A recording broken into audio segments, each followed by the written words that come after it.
दोस्तों, क्या आपने कभी इस बात पर गौर किया है कि व्हाट्सएप हमें अपना सर्विस फ्री में क्यों देता है? और अगर वो सच में फ्री ही है तो आखिर वो पैसे कैसे कमाता है? क्योंकि दुनिया में जितनी भी एप्लीकेशंस हैं वो या तो एड्स के जरिए पैसा कमाती हैं या फिर अपनी सर्विसेज बेचकर। लेकिन वही व्हाट्सएप एक ऐसी एप्लीकेशन है जिसमें ना तो कभी कोई ऐड आता है और ना ही व्हाट्सएप अपने यूजर्स को कभी कोई सर्विस बेचता है।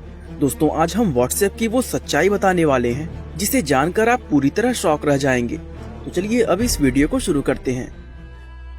दोस्तों, व्हाट्सएप की इस स्टोरी को समझने के लिए हमें समय से पीछे साल 2009 में जाना होगा, क्योंकि उसी साल दुनिया में व्हाट्सएप का जन्म हुआ था।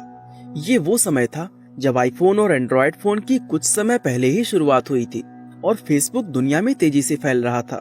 उसी समय ब्रायन एक्टन नाम के एक अमेरिकन प्रोग्रामर फेसबुक में जॉब के लिए अप्लाई किया, लेकिन फेसबुक ने उन्हें उस जॉब के लिए रिजेक्ट कर दिया। नौकरी न मिल पाने पर ब्रायन ने ये तय किया कि अब वे कुछ अलग और स्पेशल करेंगे, और तब उन्होंने अपने दोस्त जेन कोयोम के साथ मिलकर व्हाट्सएप नाम का स्मार्टफोन एप्लीकेशन बनाया।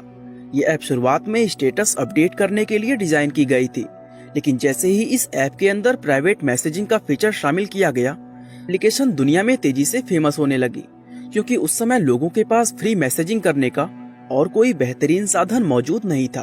और उस समय साधारण टेक्स्ट भेजना लोगों को काफी महंगा भी पड़ता था, जबकि व्हाट्सएप लोगों को मुफ्त में कहीं पर भी इंस्टेंट मैसेज भेजने की सुविधा दे रहा था। उस समय लोगों के लिए ये कोई मामूली बात नहीं थी, जिसके चलते दुनिया के अंदर व्हाट्सएप के यूजर्स बहुत तेजी से बढ़ना शुरू हो गए। अब व्हाट्सएप फेमस तो हो गया था, लेकिन ये पूरी तरह फ्री होने के कारण इसके डेवलपर्स ब्रायन एक्टन और जेन कोयोम को इससे कोई कमाई नहीं हो रही थी। देखा जाए तो दुनिया में कोई भी फ्री एप्लीकेशन 3 तरह से पैसे कमाती है। पहला एड्स के जरिए, दूसरा इन ऐप परचेजेस यानी ऐप के अंदर अपनी कोई सर्विस बेचकर, या फिर तीसरा अपने यूजर्स का डेटा सेल करके। लेकिन ब्रायन एक्टन और जेन कोयोम दोनों ही इस एप्लीकेशन के अंदर एडवर्टाइजमेंट दिखाने के पूरी तरह खिलाफ थे। यहाँ तक कि उन्होंने याहू में अपनी पिछली जॉब भी सिर्फ इसलिए छोड़ी थी क्योंकि उनके हिसाब से याहू के अंदर हद से ज्यादा एड्स दिखाए जाते थे।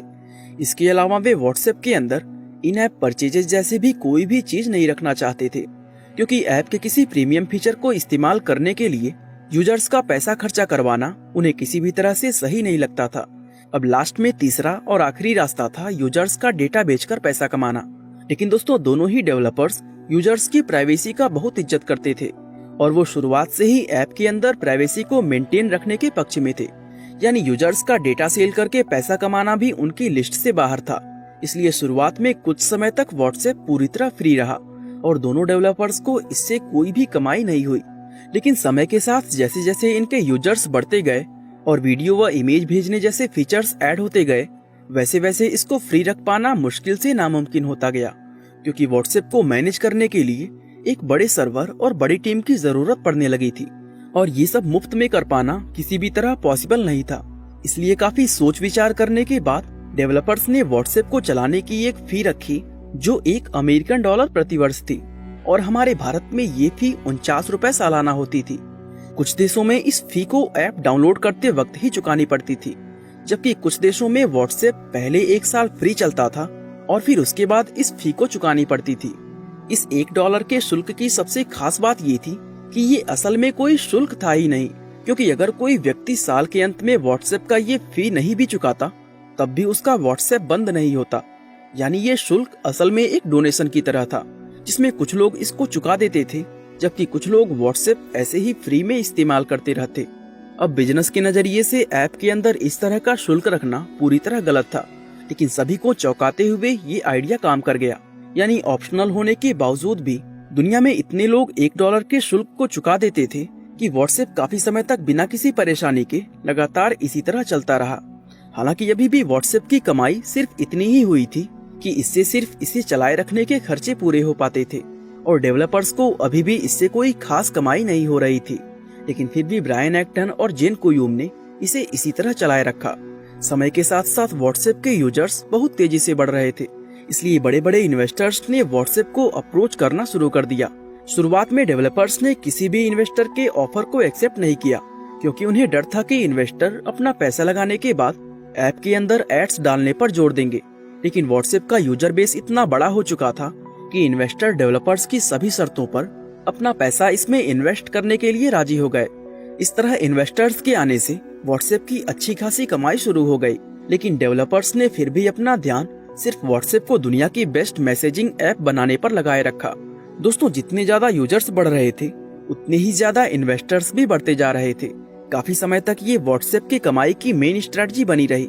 लेकिन इस स्ट्रेटजी को ज्यादा लंबे समय तक जारी रख पाना पॉसिबल नहीं था, क्योंकि जो लोग अपना पैसा इस एप्लीकेशन में इन्वेस्ट कर रहे थे उन्हें भी कहीं ना कहीं ये उम्मीद थी कि ऐप के अंदर जल्दी ही कोई ऐसा बिजनेस मॉडल लाया जाएगा जिससे एप्लीकेशन की असली कमाई शुरू होगी और उन्हें अपनी इन्वेस्टमेंट के बदले प्रॉफिट हासिल होगा।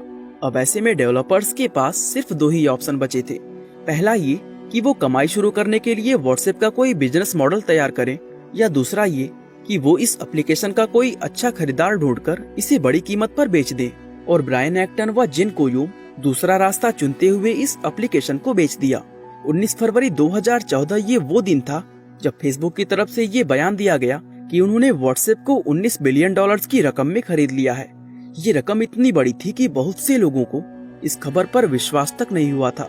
दुनिया के ज्यादातर लोगों ने उस समय फेसबुक के इस फैसले को बेवकूफी भरा करार दिया था, क्योंकि उनके हिसाब से व्हाट्सएप $19 बिलियन के वर्थ नहीं था। आपके अंदाजे के लिए बता दें कि $19 बिलियन एक इतनी बड़ी रकम है कि उससे बुर्ज खलीफा जैसी 13 इमारतें बनवाई जा सकती हैं। वैसे लोगों का ऐसा सोचना गलत भी नहीं था, क्योंकि फेसबुक के पास मैसेंजर नाम की अपनी खुद की एक एप्लीकेशन ऑलरेडी मौजूद थी, जो फीचर्स के मामले में काफी हद तक व्हाट्सएप के जैसे ही थी। साथ ही व्हाट्सएप एक ऐसी एप्लीकेशन थी जिसके पास कमाई करने की कोई मजबूत स्ट्रेटजी नहीं थी। ऐसे में हर तरफ यही सवाल उठ रहा था कि आखिर फेसबुक ने इस एप्लीकेशन को इतनी बड़ी कीमत पर क्यों खरीदा। जहां एक तरफ लोग इसे फेसबुक के लिए घाटे का सौदा बता रहे थे, वहीं फेसबुक के ऑनर मार्क जुकरबर्ग व्हाट्सएप को लेकर एक प्लानिंग कर रहे थे। उन्होंने तो यहाँ तक कह दिया था कि उनकी नजरों में व्हाट्सएप की कीमत $19 बिलियन से कहीं ज्यादा है। जुकरबर्ग ने एक इंटरव्यू के दौरान जब फेसबुक और व्हाट्सएप के बीच तालमेल के बारे में बात की तो दुनिया में बहुत से लोगों ने इसको एक खतरे की घंटी की तरह माना, क्योंकि फेसबुक का पूरा बिजनेस मॉडल यूजर्स का डेटा कलेक्ट करके उसे पर्सनलाइज्ड एड्स दिखाने पर आधारित है। साथ ही यूजर्स की प्राइवेसी को लेकर फेसबुक का रिकॉर्ड शुरुआत से ही खराब रहा है और प्राइवेसी, सिक्योरिटी व डेटा लीक होने जैसी चीजों को लेकर न जाने कितनी बार फेसबुक विवादों में घिर चुका है। हालांकि जुकरबर्ग ने व्हाट्सएप के फाउंडर से ये वादा किया था कि अगर वो चाहें तो व्हाट्सएप को अपने हिसाब से उसी तरह ऑपरेट करते रहना जारी रख सकते हैं जैसे वो अब तक करते आए हैं। फेसबुक उनके काम में कोई भी दखल नहीं देगा और साथ ही उन्होंने प्रॉमिस किया था कि व्हाट्सएप में एड्स वगैरह डालकर उसे कभी भी मोनेटाइज नहीं किया जाएगा। इसके बाद साल 2016 में व्हाट्सएप से $1 के सालाना शुल्क को खत्म करके उसे हमेशा के लिए पूरी तरह फ्री कर दिया गया। ये सब चीजें आम लोगों के लिए काफी तसल्ली देने वाली थी, लेकिन इस सब के पीछे फेसबुक अपनी एक अलग ही प्लानिंग कर रहा था, जिससे उस समय दुनिया के लोग पूरी तरह अनजान थे। असल में फेसबुक ने 19 बिलियन की रकम में व्हाट्सएप को नहीं खरीदा, बल्कि सही मायनों में देखा जाए तो उसने व्हाट्सएप के उन करोड़ों यूजर्स के डेटा को खरीदा जो व्हाट्सएप पर रजिस्टर्ड थे। जैसा कि हमने आपको बताया कि लोगों के पर्सनल डेटा को कलेक्ट करके उन्हें उनके डेटा के अनुसार एड्स दिखाना फेसबुक का मेन बिजनेस है। ऐसे में फेसबुक के लिए व्हाट्सएप किसी गोल्ड माइन से कम नहीं था, जिसके जरिए वो 100 करोड़ से ज्यादा एक्टिव यूजर्स के उस पर्सनल डेटा को एक्सेस कर सकता था। यानी फेसबुक अपनी दूसरी सभी सोर्सेज से मिलने वाले डेटा और व्हाट्सएप से प्राप्त होने वाले डेटा को कंबाइन करके लोगों को और भी ज्यादा बेहतर पर्सनलाइज्ड ऐड दिखाने की प्लानिंग कर रहा था। और इसके अलावा व्हाट्सएप से उसको करोड़ों ऐसे नए यूजर्स भी मिल रहे थे जिन्होंने अपनी लाइफ में कभी फेसबुक मैसेंजर का इस्तेमाल नहीं किया था। हालांकि इसके अलावा ऐसा करने के पीछे एक रीजन ये भी बताया जाता है कि फेसबुक व्हाट्सएप को खरीदकर मार्केट से अपना कंपटीशन खत्म करना चाहता था, क्योंकि जुकरबर्ग को ये खबर मिली थी कि गूगल व्हाट्सएप के साथ मिलकर कुछ बड़ा करने की प्लानिंग कर रहा है। दोस्तों, भले ही हम लोग पब्लिकली व्हाट्सएप के रेवेन्यू को नहीं देख सकते या हम ये सोच सकते हैं कि व्हाट्सएप अभी तक कोई प्रॉफिट नहीं कमा रहा, लेकिन असल में व्हाट्सएप को डायरेक्टली मोनेटाइज करने की जरूरत ही नहीं है, क्योंकि फेसबुक व्हाट्सएप को मोनेटाइज किए बिना भी उसकी यूजर बेस और डेटा से ऑलरेडी इतनी कमाई कर रहा है जिसका हम लोग अंदाजा भी नहीं लगा सकते। दोस्तों, अब आपके मन में ये सवाल जरूर आ रहा होगा कि जुकरबर्ग ने तो खास तौर से इस बात को जोर देकर कहा था कि व्हाट्सएप हमेशा इंडिपेंडेंटली काम करेगा और उसका कोई भी डेटा फेसबुक के साथ शेयर नहीं किया जाएगा। साथ ही फेसबुक को व्हाट्सएप द्वारा खरीद लिए जाने के बाद भी उसे उसके असली डेवलपर ब्रायन एक्टन के द्वारा ही ऑपरेट किया जाएगा। तो वैसे में भला व्हाट्सएप यूजर्स का डेटा फेसबुक के साथ शेयर कैसे किया जा सकता है? जुकरबर्ग की बात और उनके वादे पर दुनिया के ज्यादातर लोग भरोसा करते थे, लेकिन ये भरोसा साल 2017 में उस समय खत्म हो गया जब ब्रायन एक्टन ने व्हाट्सएप यूजर्स के डेटा को फेसबुक के साथ शेयर किए जाने के चलते फेसबुक से क्विट कर दिया। कहते हैं कि इस मामले में उनका जुकरबर्ग के साथ झगड़ा भी हुआ था। ये जॉब क्विट करने पर ब्रायन को लगभग $850 मिलियन का नुकसान भी हुआ था, लेकिन उन्होंने नुकसान की परवाह न करते हुए इस जॉब को तुरंत छोड़ दिया, क्योंकि उन्हें लग रहा था कि वो कुछ गलत कर रहे हैं। ये नौकरी छोड़ने के बाद उन्होंने बताया कि फेसबुक असल में बिना किसी को बताए व्हाट्सएप यूजर्स का डेटा फेसबुक पर टारगेटेड एड्स दिखाने के लिए इस्तेमाल करता है, जिसके चलते यूरोपियन कमीशन द्वारा उसके ऊपर 110 मिलियन यूरो का फाइन भी लगाया गया था। असल में इस बात का खुलासा बाद में हुआ कि फेसबुक और व्हाट्सएप के डेटा को न सिर्फ कंबाइन करना पॉसिबल है, बल्कि फेसबुक इस काम को तभी से कर रहा है जब साल 2014 में उसने व्हाट्सएप को खरीदा था। व्हाट्सएप द्वारा आपके फोन से लिए जाने वाले डेटा में आपका फोन नंबर, प्रोफाइल पिक्चर, नाम, status, login activity, contact list, online shopping record, location और वेब ब्राउजिंग हिस्ट्री जैसी और भी कई चीजें शामिल हैं। दोस्तों, साल 2021 की शुरुआत में लोगों का डेटा कलेक्ट करने के चलते फेसबुक की दुनिया भर में काफी आलोचना हुई थी, जिसके बाद फेसबुक द्वारा व्हाट्सएप पर सभी यूजर्स को टर्म्स एंड कंडीशन व प्राइवेसी पॉलिसी का एक फॉर्म दिया गया, जिसे एक्सेप्ट करने के बाद ही यूजर व्हाट्सएप को यूज करना जारी रख सकते थे। हालांकि बाद में इस फॉर्म को एक्सेप्ट करने की डेट आगे बढ़ा दी गई, और वैसे देखा जाए तो लोगों का डेटा कलेक्ट करके उन्हें टारगेटेड एड्स दिखाने का ये काम सिर्फ फेसबुक ही नहीं बल्कि गूगल और अमेजन जैसी दुनिया की सभी बड़ी कंपनियां कर रही हैं। फिर भी अगर आप व्हाट्सएप को क्विट करना चाहते हैं तो आप सिग्नल या टेलीग्राम जैसी एप्लीकेशन को यूज कर सकते हैं, जिसमें सिग्नल एक ऐसी एप्लीकेशन है जिसे बनाने के लिए व्हाट्सएप के डेवलपर ब्रायन एक्टन ने $50 मिलियन की फंडिंग की थी। हालांकि अगर आप फेसबुक, इंस्टाग्राम या मैसेंजर आदि को यूज करते हैं और इन एप्लीकेशन को यूज करते हुए ही आप व्हाट्सएप क्विट करना चाहते हैं, तो वैसे में आपके व्हाट्सएप क्विट करने का कोई भी सेंस नहीं बनता। बाकी दोस्तों, आज के लिए बस इतना ही।